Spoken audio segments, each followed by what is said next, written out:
참 북한은 또 근데 열심히 하는 것 같아요. 예. 그러니까요. 선거 개입까지 하고 있다고 합니다. 이거 참 밑에서는 선거 부정 의혹, 북한은 선거 개입 심각합니다. 소시전합니다. 역사적으로 북한의 선거 개입이 있었다라는 것을 증명해주는 소련의 비밀 문서가 공개가 됐습니다.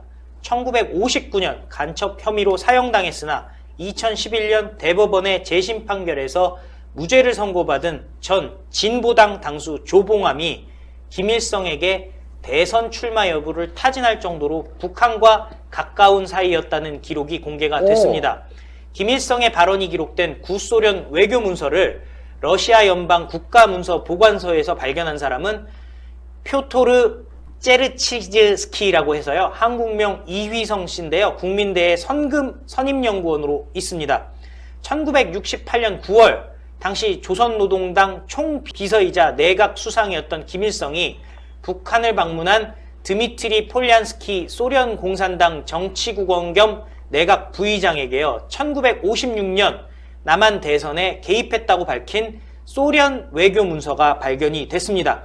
김일성이 자기 입으로 남한 대선에 개입했다라고 밝혔던 소련의 외교 문서가 발견이 된 겁니다. 이 문서는 1956년 3대 대통령 선거 때 자유당 후보 이승만 대통령에 맞서 출마한 무소속 조봉암 후보가요, 북측에 조언을 요청했고, 이를 전달받은 북한이 노동당 정치국 회의를 소집해서 진보당 설립과 조봉암 후보를 지원했다는 내용인데요. 김일성은 남한 정세를 묻는 폴리안스키 소련 내각 부의장에게 남조선에 대한 조선노동당의 노선은 혁명세력 준비 겸 사회민주화라면서 남한의 진보당이란 소위 합법정당의 설립을 지원했고, 1956년 남한 대통령 선거에 출마하려는 조봉암 후보 측에 자금을 지원하고 출마를 조언한 사실이 있다고 털어놨다는데요. 김일성이 이렇게 얘기했다고 합니다. 조봉암은 우리에게 대선 출마와 관련된 조언을 부탁했고 해당 임무를 달라고 했다. 임무라고 하는 거죠. 대선 출마는 임무였다는 겁니다. 우리는 조선노동당 정치국에서 이 편지를 토론했고, 조봉암이 이승만 정권의 장관, 농림부 장관을 했었죠. 장관을 했었다면 대선에 출마하지 않을 사유가 없다고 판단해서 그렇게 하라고 했다. 다른 동지들을 통해서 조봉암에게 연결체가 될 수 있는 합법정당을 설립하자고 제안했다라고 얘기를 했는데요. 조봉암은 농림부 장관을 했었는데, 이 농림부 장관이 지금의 농림부 장관과 1950년대 농림부 장관은 완전히 다릅니다. 위상이 다르죠. 농업국가였는데요. 예, 40년대죠. 40년대 완전히 위상이 달랐었습니다. 당연히 농업국가였기 때문에 가장 큰 부서가 농림부였고, 이때 농림부 장관을 하면서 무엇을 했느냐? 토지개혁을 했죠. 당시 이승만 토지개혁은요, 어떻게 보면 완전히 일부에서는 이거 사회주의 개혁 아니냐라는 말이 있을 정도로 지주에 대해서 굉장히 공격을 했었는데, 이때 실무자가 조봉암이었던 겁니다. 그리고 조봉암에 대해서는 많은 의혹들이 있는 것이요. 예를 들어서 1950년 6월 25일에 우리나라의 주요 내각 핵심 인사들은 발빠르게 부산으로 피난을 가게 됩니다. 그런데 조봉암은 며칠 더 남아 있었어요. 본인은 당신 어떻게 남아 있었습니까? 라고 얘기를 했을 때, 나는 주요한 그 핵심 그 문서들이 북한에 넘어가지 않도록 하기 위해서 나는 불태웠다라고 얘기를 했고요. 며칠 후에야 부산으로 피난을 가게 됩니다. 이때 이승만 대통령이 조봉암에 대해서 이렇게 얘기합니다. 아니 왜 북한으로 넘어가지 굳이 부산까지 돌아왔느냐라고 한마디 했다라는 것이 사실 아니겠습니까? 그래서 2011년에 조봉암이 북한과 관련된 것이 사실이 아니다라는 취지로 해가지고 조봉암에 대해서 무죄 판결이 다시 내려졌어요. 이미 사형이 됐지만. 그런데 지금 돌아오는 것을 보면은 결국에는 조봉암이 김일성과 내통했다. 그리고 지금 조봉암만이겠습니까? 과거에 우리나라에 있었던 크고 작은 선거에 김일성, 김정일이 개입했을 가능성이 소련 문서에 의해서 지금 오픈이 된 겁니다. 이게 정말 중요한 것이요.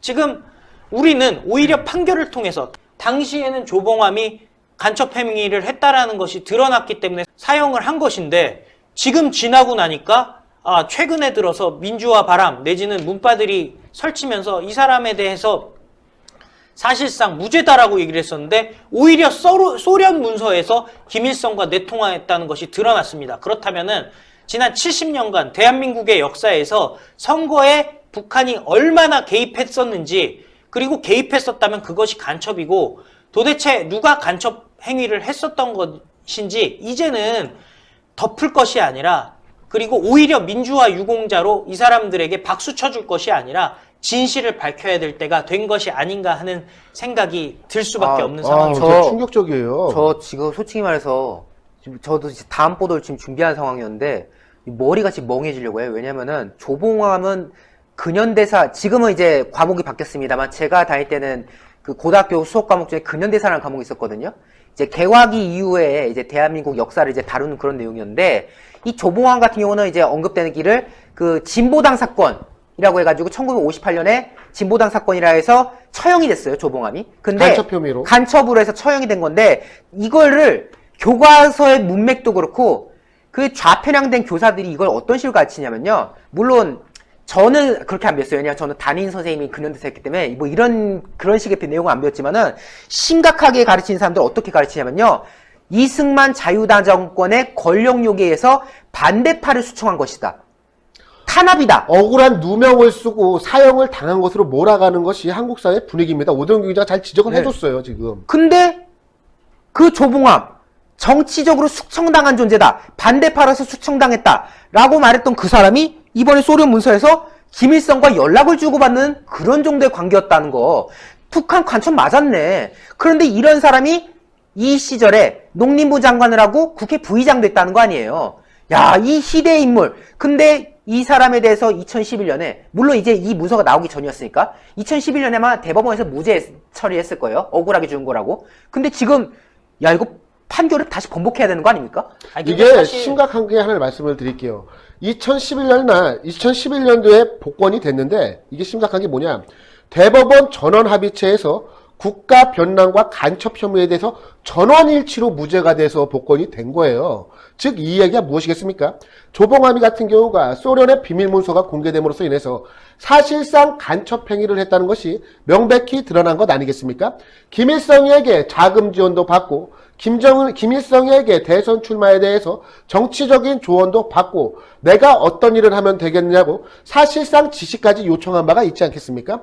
누가 봐도 명백한 간첩 행위를 한 이 조봉암을 법과 절차에 따라서 사형에 처한 것 자체를 마치 부정을 하는 역사 교육을 지금 우리가 받고 있고, 대법원에서 마치 잘못된 것인 것처럼 복권까지 시켜줬단 말이에요. 그러니까요. 즉, 이 이야기는 무엇이냐면, 지금 한국 사회에서 역사 그대로 객관적인 사실을 존중해 주는 것이 아니라, 누군가 힘이 있다면, 누군가가 목소리가 크다면, 사람들이 보다 많은 사람들이 거짓말을 진실이라고 우긴다면 거짓이 진실되는 사회에서 우리가 살고 있다는 겁니다. 작년에 논란이 되었던 이 손혜원이 같은 경우는 보십시오. 손혜원이의 부친 역시 간첩 혐의를 받은 바가 있지 않겠습니까? 그런데 손혜원의 부친이 국가유공자로 등록된 과정에 대해서 국가보훈처에 대해서 회의록을 공개하라 그러니까 보훈처가 회의록을 공개하지 않고 있어요. 지금 우리 사회에서 진실을 감추고 다중의 목소리로 하여서 진실과 역사를 왜곡하려고 하는 세력들이 너무나도 많다. 지금 소련의 기밀문서에 대해서 조봉암의 사례가 드러났지만 제2의 조봉암, 제3의 조봉암, 그리고 진보당의 후예들이 한국 사회에서 간첩 사생활을 했음에도 불구하고 민주투사나 열사로 둔갑했을 가능성 우리가 배제할 수가 없습니다. 그러니까 정말 중요한 게요. 북한이 급변사태 우리가 준비하자고 하지 않습니까? 북한이 급변사태가 있을 때 중국이 평양에 진주하게 되면은 북한에 있는 각종 문서들이 중국으로 넘어가게 돼서 우리가 진실을 확인할 수가 없게 됩니다. 만약에 우리가 빨리 평양에 진주해서 김정은이 죽었다 얘기했고 중국이 준동하고 있고 북한에서 지금 내란이 일어나고 있을 때 빨리 우리가 평양에 들어가서 평양의 문서고를 먼저 잡아야 돼요. 그래야지 그 문서고 안에 슈타지 문서들. 그러니까요. 우리와 지금 대한민국에서 간첩 행위를 했던 사람들의 문서들이 다 남아 있을 텐데 그걸 빨리 접수를 못하면은 사실은 우리나라에서 더 이상 간첩을 찾아낼 수 있는 방법은 없어지죠. 왜냐하면 우리가 지금 간첩 얘기만 하면은 요즘 세상에 간첩이 어디 있습니까? 라는 소리밖에 듣지를 못하기 때문입니다. 그리고 무엇보다 중요한 것은 진실을 규명하는 데 있어서는 그 어떠한 비판의 목소리 역시 겸허하게 받아들여야 함에도 불구하고 한국 사회는 특정 사건과 특정 지역을 성역화하려는 움직임을 보이고 있습니다. 이는 결국 진실을 다수의 의견로 바꿀 수 있다라는 주장인데요. 진실 앞에 우리가 겸허해져야 되고 그 역사적 교훈을 우리 후손들에게 알려줘야 함에도 불구하고 문재인 정권 무엇이 두려운지 역사적인 진실을 감추려고 하는 것은 아닌가 하는 의혹을 저희가 제기할 수밖에 없습니다. 오메기떡인데요.